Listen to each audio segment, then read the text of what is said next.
नमस्कार मंडळी. आज मी एकदम सिंपल अशी शिमला मिरचीची भाजी केली आहे आणि ज्वारीची भाकरी केलेली आहे. आणि आता हे सर्व घेऊन आम्ही निघालो बागेश्वर धामला. आणि जाण्याआधी जितके काही पार्सल होते कुरिअर, जितके पण लाडू, मसाले आणि तूप या सर्वांची ऑर्डर होती ना, त्या शेवटपर्यंत सर्व ऑर्डर होत्या नव्हत्या त्या सगळ्या पाठवलेल्या आहेत. आणि आता हे शेवटचं म्हणजे शेवटची बॅच होती तीसुद्धा पाठवलेली आहे. आता तिथून पुढे आम्ही जेव्हा येऊ तोपर्यंत जेवढ्या ऑर्डर येतील तेव्हा आल्यानंतर परत बांधू.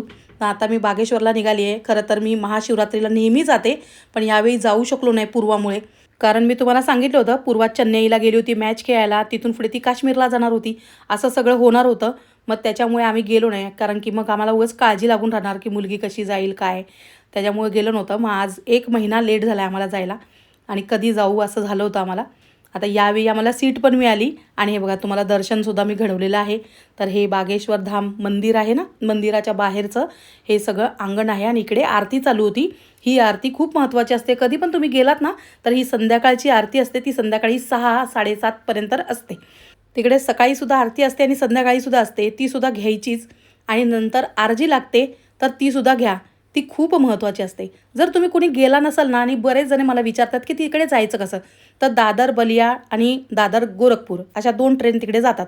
तर तिकडे तुम्ही जाऊ शकता. तिकीट किती लागते, तर जर तुम्ही जनरलनी गेलात तर 300 रुपये लागते आणि जर तुम्ही बुक केलीत तिकीट तर 700 रुपये लागते. आणि ए सीची जर का तिकीट केलीत तर ती काहीतरी 1700 का 1800 रुपये असे लागते.